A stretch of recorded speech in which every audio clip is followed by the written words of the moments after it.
The most important point what we are going to discuss now is the PDS, that is nothing but public distribution system. What does this PDS mean? Public means something which is issued to public people. Distribution, they are distributing it in public, they are distributing through a procedure of system. What they are distributing here? As per our lesson, we are going to distribute the food grains for the people. It is located in almost all the southern states of India, that as per the cards or as per the categories of the people whose incomes are very less than the required level, like some 70,000 as per per annum and all, as per the calculations of the government, those who are below poverty line people recognized by the government of that particular state issues cards for them, issuing like various cards for them, like white cards, pink cards, Antyodaya cards, green cards, on all these things. Like these cards will ensure them to entitled to get the rice or grains at very less cost for them. For example, like they get rice at rupees 1 or 2 rupees per kg.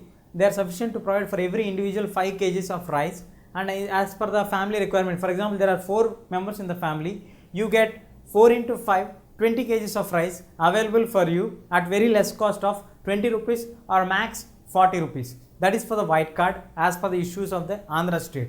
And when it comes to the Antyodaya scheme, we have the availability of rice for Antyodaya scheme of 35 kgs directly in a slot issued to them at just rupees of 35. It is like per kg per rupee.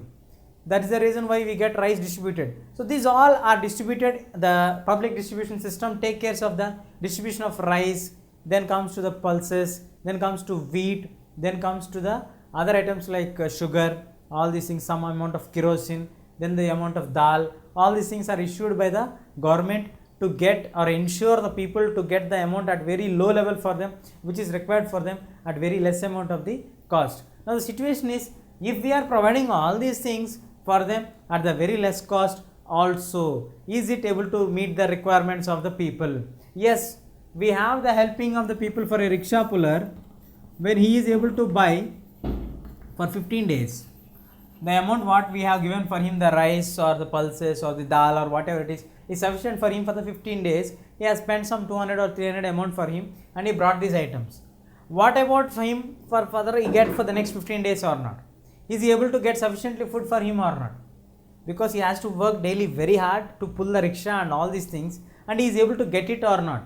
Are we able to provide him the safety or not, security or not? Are we able to provide for everybody the public distribution system scheme, the sufficient amount of food grains for them at the appropriate time?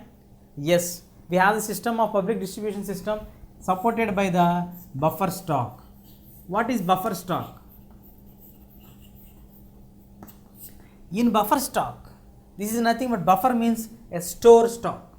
We store the amount of rice under the FCI, the Food Corporation of India buys rice from the rural people or from the farmers directly with the price announced for them earlier for their crop, that is called MSP, the minimum support price. The price amount is issued earlier before the crop is taken from them, and people are willingly they can come here and sell their crop and they get the money that is stored at various godowns in the FCI. Then the FCI maintains the buffer stock which is distributed for the public distribution system as per the guidelines of the government of that particular states. Now FCI is under the central government, so central government issues the guidelines for the people and make sure the state governments are getting ensured of the benefits. Sometimes we get the news that many of the rats have eaten up the buffer stock. This is sometimes it may be happen, but most of the time they are taken care very critically. Now recently in 2013, the central government, that is the Union Government of India under the UPA rule,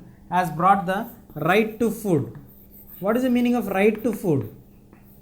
According to the right to food, there are many issues which can be provided security for the people. It's nothing but literally we are providing right for the people on the issue of food. What is the right we are going to provide for them? It is covering nearly 3/4 of the rural population and nearly half of the urban population can be entitled to the maximum level to get the benefit of right to food. It is nothing but National Security Food Scheme which is provided for them, which is taken care for this. In the entire Indian population, nearly 2/3 of Indian population may get the benefits of this. In this we are going to provide for them like wheat or rice, dal, pulses, cereals, all these for them at the rate of 2 rupees, 3 rupees and 5 rupees at the max as per the requirements of the government things. So to provide for a population of nearly 60 to 70 crores of people, providing the grains is not an easy thing. The issue of like providing through the integrated central development scheme of the children by the central government issued, the Supreme Court gave guidelines for all the state governments that every government should ensure that they provide a cooked hot meal to the children, plus that should be in a very hygienic condition. Earlier this scheme was issued or run only in small regions in a small scale in the Tamil Nadu state, but now it is run in the entire nation of South India especially, and it is covering nearly 14 crore children, which is the largest scheme in the world where it provides food like a midday meal program. It is compulsory in all the areas, and even in the Anganwadis also they are providing the hot cooked meal provided for them with the hygienic conditions. If there are any changes, they can report to the nearest collector or issue the orders for them and change the people who are working it. And most of the time in the Anganwadis and all these things, they have to recruit the local people itself. Those are the tribal community people only, so they can cook well for their own people. They should have the feeling of that oneness and their own belongingness, so that we can get the fair and perfect cooking to be done. These are the guidelines of the Supreme Court to ensure that they provide good and healthy food by all the state governments. Like this, the government has planned in some certain levels to reach it to the level. Whether the nutritional levels are reached to the utmost importance or no, whether they are satisfied or no,